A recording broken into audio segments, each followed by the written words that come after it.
Greetings. Thank you for tuning in to the Manifest Wellness podcast.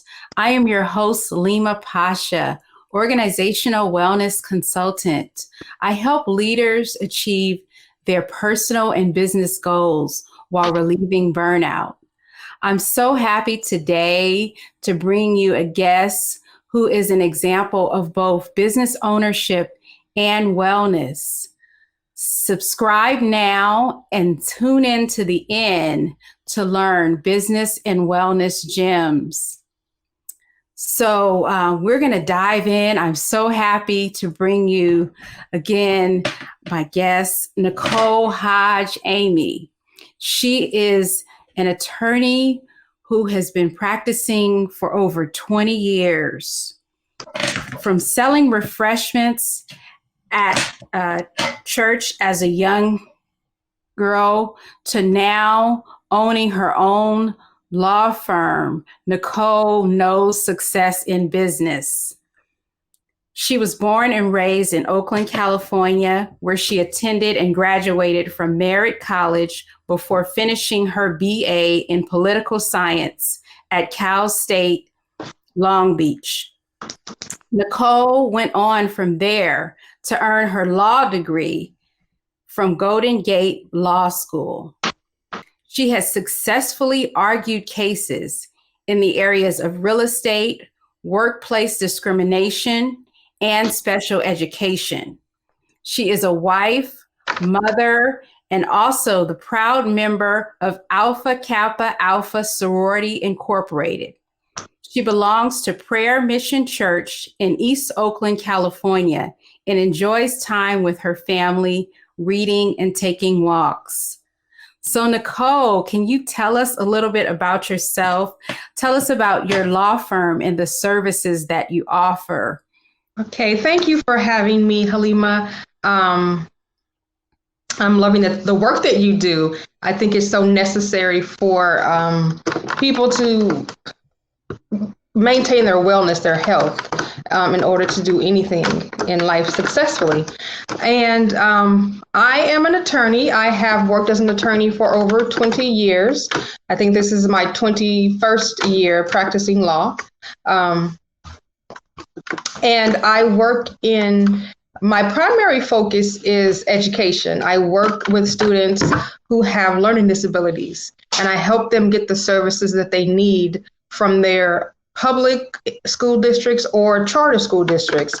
I also do advocacy work for parents who may not want to go the litigation route.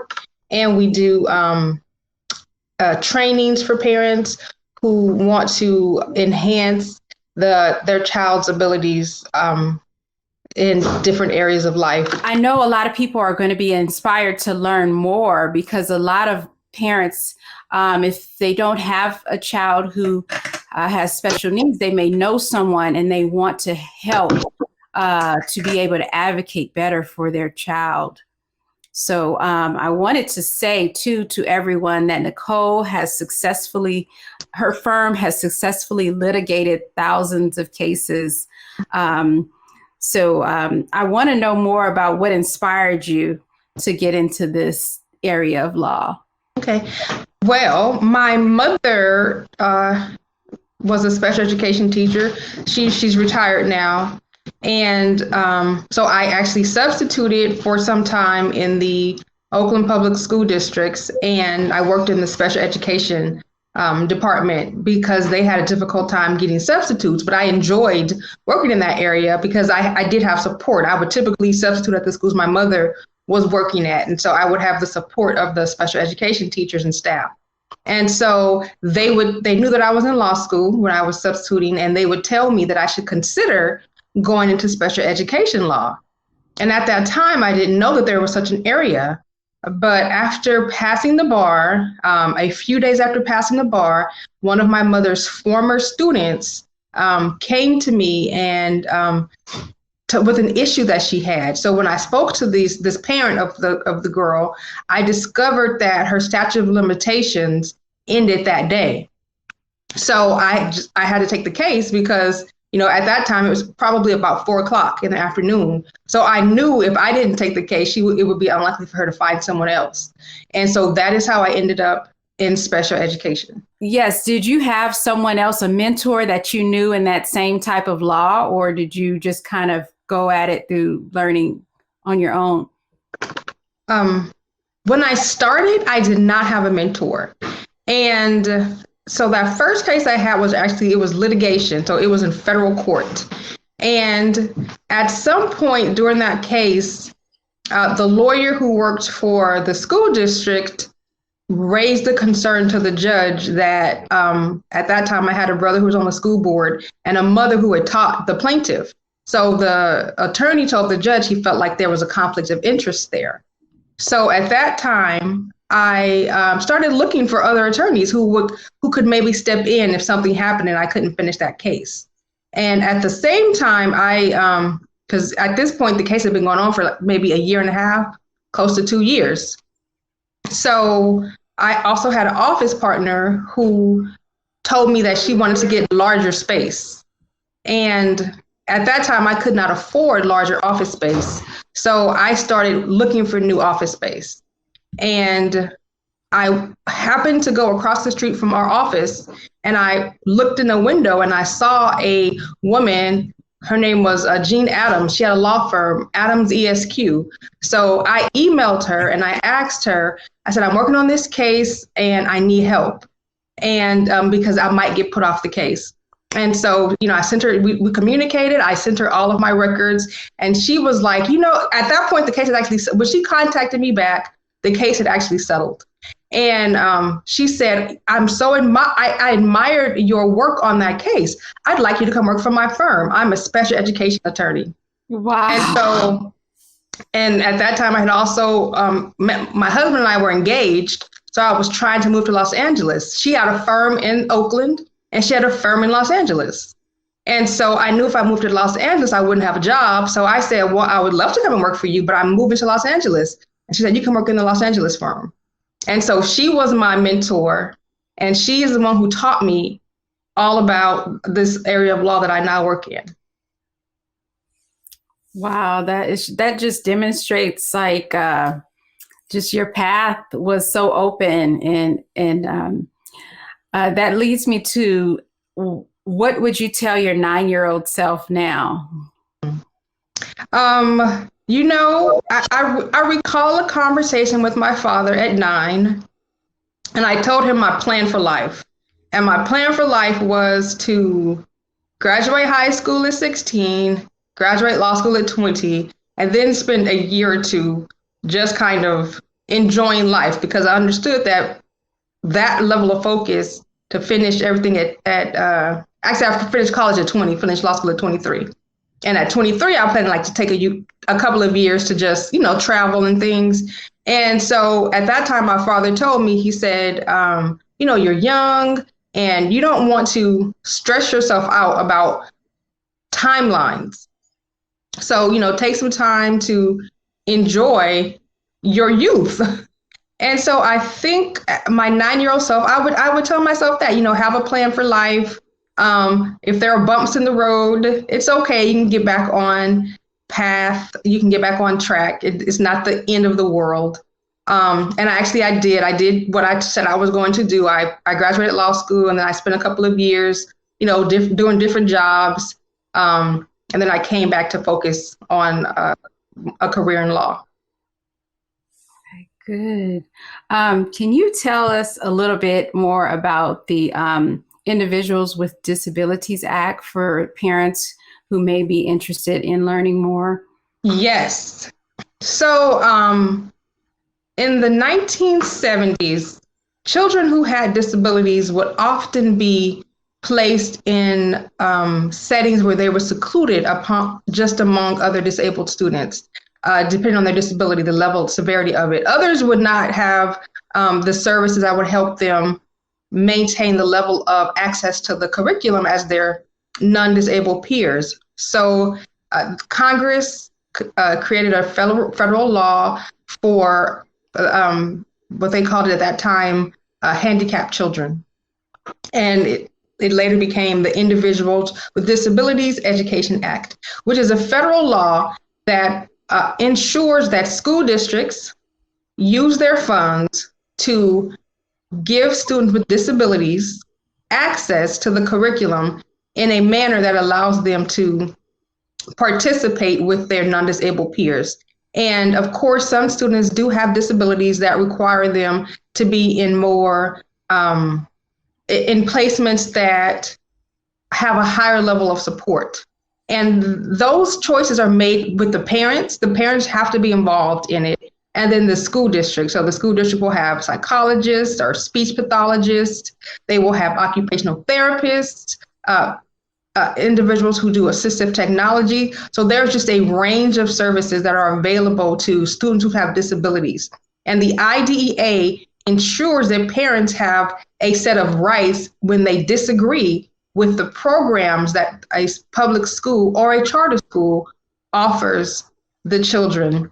And so, I do enjoy my work representing students with disabilities, because so often we work with the family, and then, years later, the parent will come to me, or not even years, sometimes it's months, but a lot of times it feels good when it's years later, because then the parent has saw the progress, and they'll tell me, I so appreciate what you did for my child. You changed my child's life. I didn't know that I had rights. I didn't understand the whole process. I didn't understand the language of the IDEA or the special education programs. And so, they just expressed to me that how much they appreciate what we did for them. And a lot of times I'll have parents who will then go and help other families, and they will advocate. So, when I teach the parents, then they really take that knowledge and they share it. That's great. That's a demonstration of the power of community. Mm-hmm. Yes. Yes. So what about the regional center, different services? You help guide them towards getting access to services that they may need? Okay. The regional center in California is a law for developmentally, or is a program for people who are developmentally disabled. And so students who have disabilities, some of them are developmentally disabled and some are not. So some kids will have services through the regional center, and they will have services under special education in the public schools. And so I do help guide families in regional center matters. And actually the regional center matters and special education is pretty much, it works the same. So if a parent has a disagreement with a regional center placement, they can go to what's called an administrative hearing and let the judge know, we don't agree with what the regional center is offering our child. We feel like the child might need more. And so, I do that too. And the regional center is also for adults, so who are developmentally disabled. Typically, that program will serve kids. They will identify kids at the age of under 18, 1 through 18, or sometimes infants also. But typically, they are identified by 18. But some kids are not identified at 18. And so if the parent can show that this disability existed prior to the child turning 18, then they will also be eligible for regional center services. That's good to know. So let's shift a little bit to wellness, and what led you to become a business owner? It sounds like you were inspired to do that at a very young age, and let us know how business has supported your wellness. Okay. It was always a goal of mine to operate my own business. My grandparents, they were farm labor contractors, and they owned their business. And growing up with them, by the time we were born, they were actually still operating that business. And I was able to see the flexibility that my grandmother had in her work. So, sometimes if necessary, my mother was teaching, so my mother didn't have as much flexibility. And, as a child, we actually had a very bad babysitter who would smoke all day in the house, and she'd keep the windows closed, and she didn't change our diapers. And so my grandmother left work early one day, and she came and looked in the window to watch the lady, and she saw what was happening, and she sent the lady home.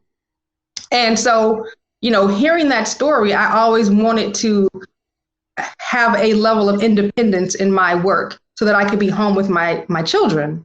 And so that's a huge reason why my goal was to start my own business. I did understand that I needed to, have some training. So I did work, in corporate America for a short period of time just to learn some things about how business worked, and, prior to going out on my own. That's beautiful. Did you want to elaborate on that? It looks like you were. Yeah, and then you asked about how that supports my wellness. I think I call it the ability to own my own time and to manage my own time. So as long as I can get the work done, then the hours that I do it in, I have flexibility in that. And for me, part of my wellness is my priority is to be home with my family. And so to me, that keeps me well, knowing that I don't have to necessarily worry about childcare issues or getting my kids from place to place, or, worrying about mealtime prep and things like that. So being able to own my business allows me to just focus on keeping myself well, keeping, my diet healthy, and keeping my family's diet healthy. Wonderful. Yes. And can you kind of talk about how your family life also supports your wellness? Right. So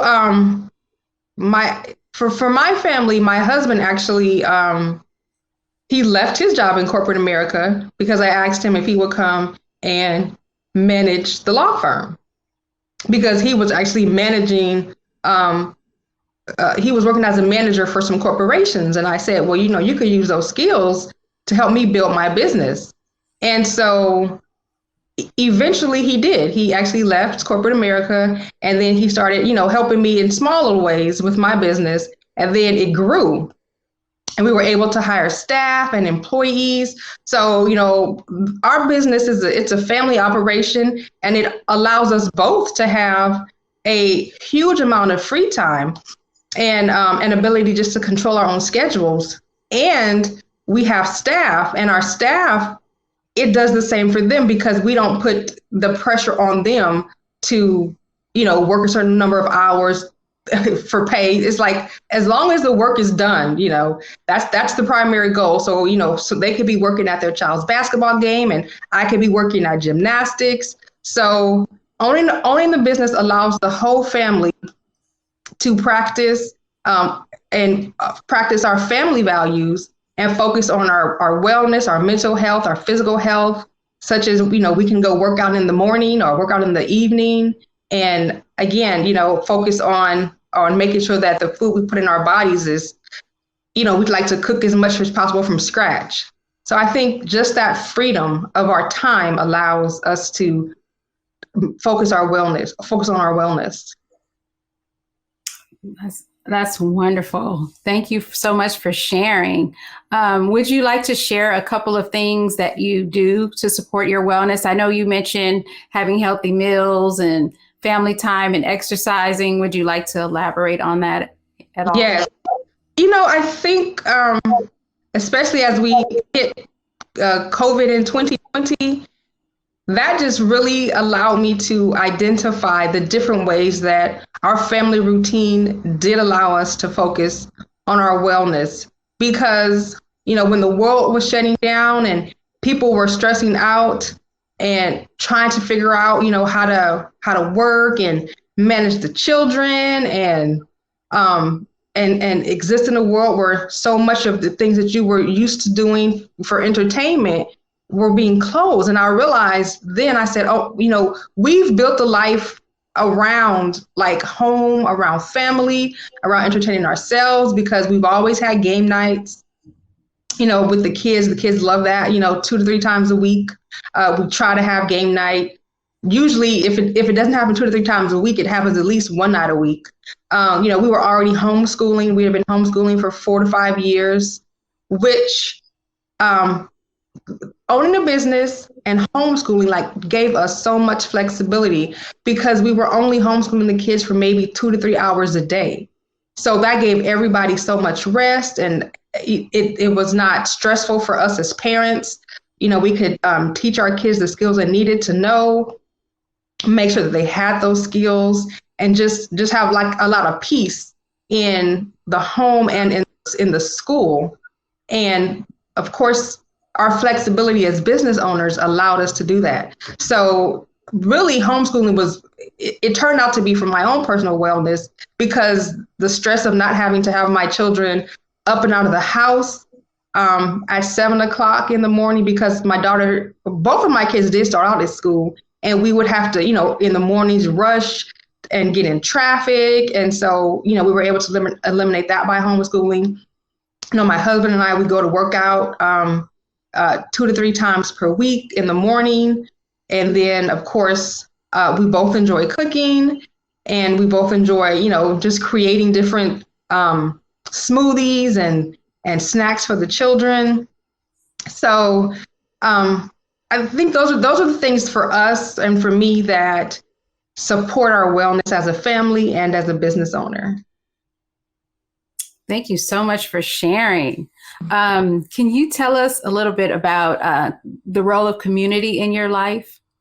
Yes, and as you mentioned earlier, how I've had clients that I have worked with who later went on and trained and worked with other families and helped them access the services they need for their child as a part of a community.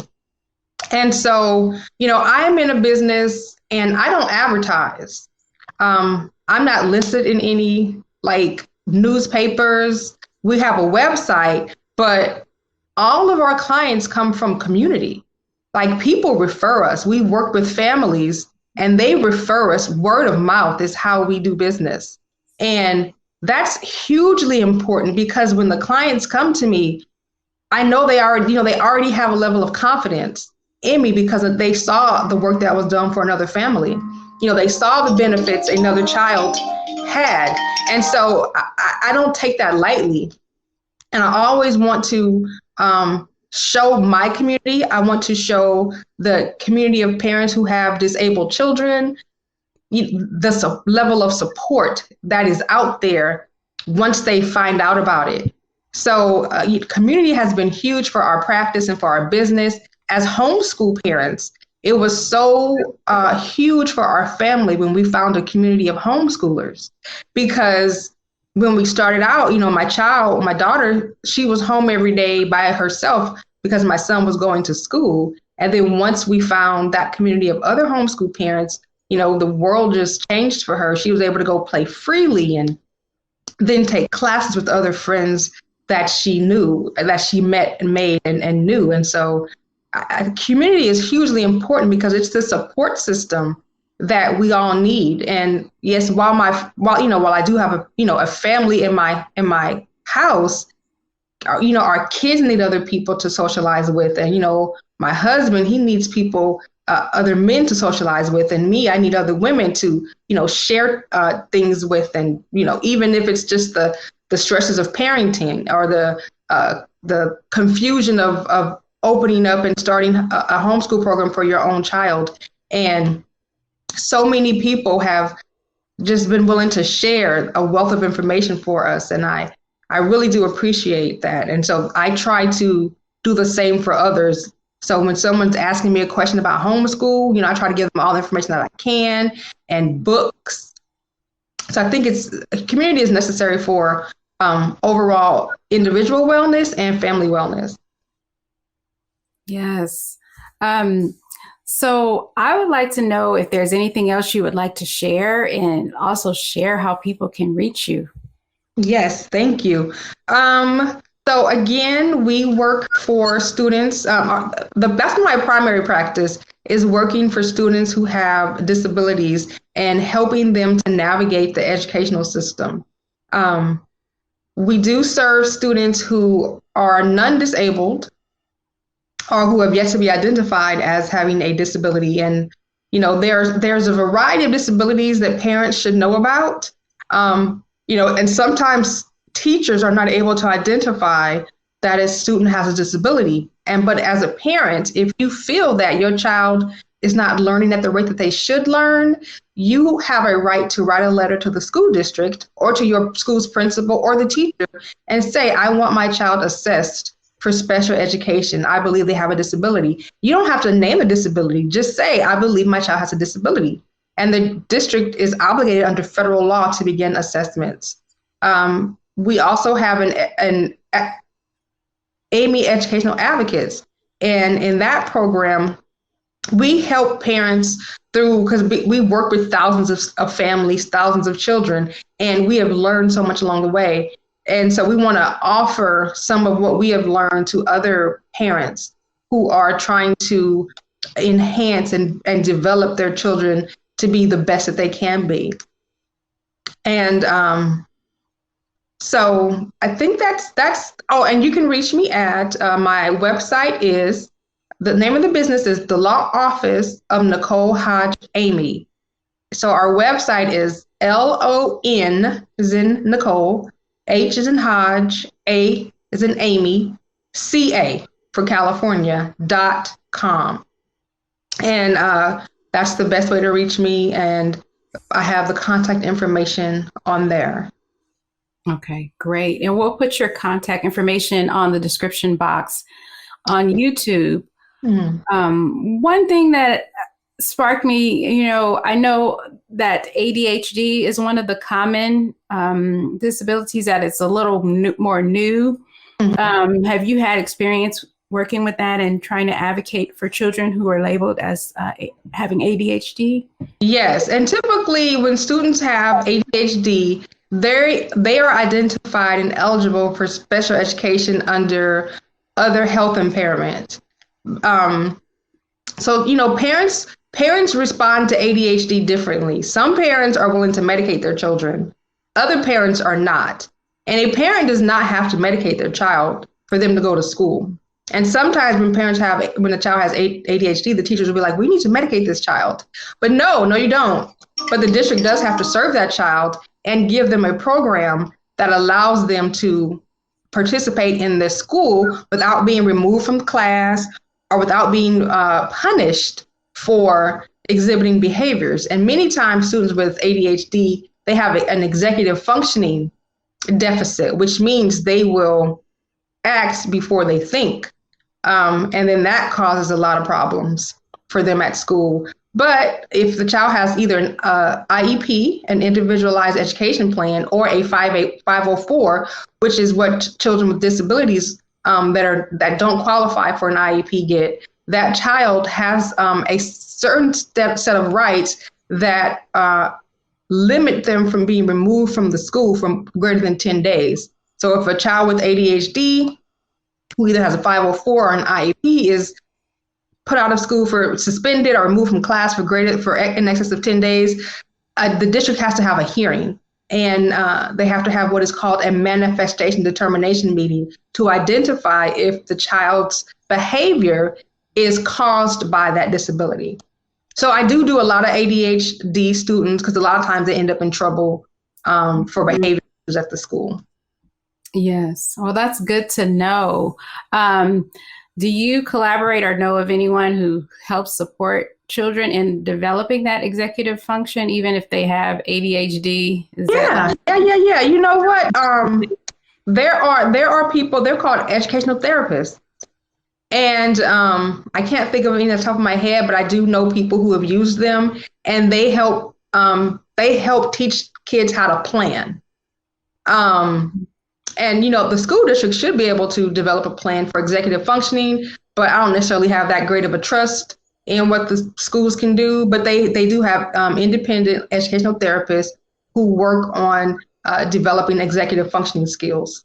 I think sometimes as kids get older, sometimes that comes in, but because young kids are impulsive anyway, it's even harder for the students with the ADHD and executive functioning to manage. But yes, there are definitely educational therapists. And to be clear, an educational therapist is different than a tutor, because a lot of times a parent will think, okay, I can get a tutor, but no, education therapists, they have like a different type of training. They're not just teachers working with the kid on the skill. They're actually like they actually have certifications and trainings that they do to help kids with those skills. Okay, that's good to know. And I think that will support a lot of parents who are trying to navigate that. And that also helps the parents support their own wellness, because when you're struggling, that's that really impairs you. Yes, it does. It does. And it's hard. It is very hard on parents when they're being called to the school and told your child has done this, or, if you're a parent and your child is struggling to read, or, having academic struggles, it's very, very stressful. So, that's the benefit of our job, is we take a lot of the stress off of the parent, because once the parent knows, okay, I have someone fighting for my child, and I have someone who is teaching me how to fight, because part of my work is, because I can't be with the parent forever. So, part of our job is we're training the parent. Like, this is what you have to do. You have to go into these meetings. You have to understand what is being said. We're giving them familiarity with the acronyms being used, the language of the district. So, and I'm very glad that we can do that, because I understand that we're not just helping one family, because the family that we help is going to help at least, 5 or 10 more. Beautiful. Do you have one story that you can share of a family or a child success story? Yes. Okay,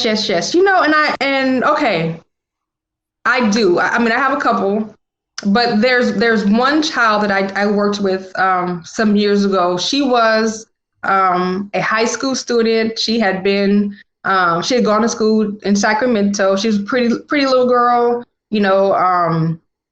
sweet little girl. And she came to school in the Bay Area. And because she was the new girl, she had some conflict with other girls because boys liked her. And so then that created jealousy among some other girls. And so another girl just went and beat the girl up at a McDonald's near the school. And so then a few days later at the school, the girl comes to beat the girl up again. And this girl has ADHD. And the teachers did not identify it. Even if the girl had an IEP, she had an IEP. And even though she had an IEP that said she had ADHD, the teachers did not believe that the girl had ADHD, because they said she just talks a lot. She doesn't move. She's not in and up out of her seat. Usually when kids have ADHD, they're always in and out of their seats. I'm just like, well, ADHD plays differently. This is the child who had executive functioning deficits, and she talked a lot. That's how her ADHD was displayed. So, the school districts expelled her because of this fight that she was attacked in the middle of the school. And at the end of the fight, the girl who attacked her left the fight. Oh, another teacher came and picked the girl up and took her away. But this child, who's small at that time, was probably like 5'2", maybe weighed 100 pounds, a grown security guard came and grabbed the girl. So the girl didn't know what was going on. So she reached back and she, started fighting. And so the school district staff, the security guard and the principal actually physically slammed this girl into the ground. Oh. So, first I dealt with the special education issue.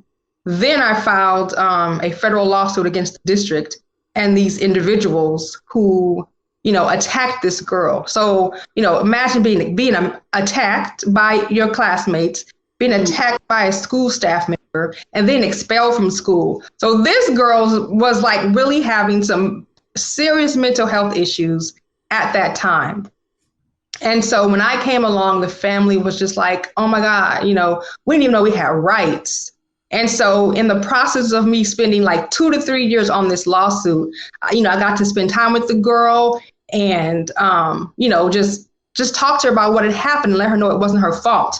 I was able to hire experts who came and said, yes, this happened because of your disability. You're not a bad person. And so, her self-esteem began to rebuild. And she actually was able to go to a program. She got a certificate, I think in some kind of CNA before she graduated from high school. We settled the case. So then she had a significant amount of money to enter adulthood with. And so, her mom just contacted me and told me, she's like, you don't understand what you did for my daughter. She said, because when you got her, no one believed in her, but you believed in her. And you allow your belief in her, a stranger, your belief in her allowed her to regain the self-confidence in herself. And, she told me about her with the certificate she had and, this money she had and her feeling like she could, start all over again. And then even beautifully, the girl who attacked her admitted what happened.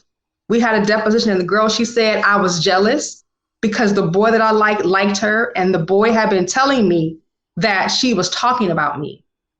And that's why I went and attacked her.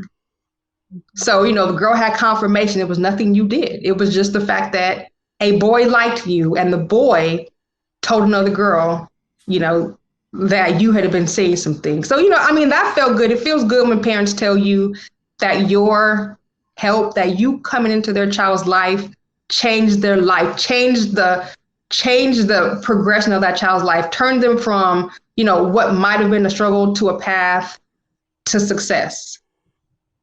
Yes. Wow. Thank you so much for sharing that story. And I wanted to thank everyone for tuning in, to tell you all to live a life of purpose with gratitude, visualization, and community. Contact me if you're ready to go from drained to reclaimed. Contact me to share your needs related to organizational wellness. And follow me on LinkedIn. See you next time. Thank you.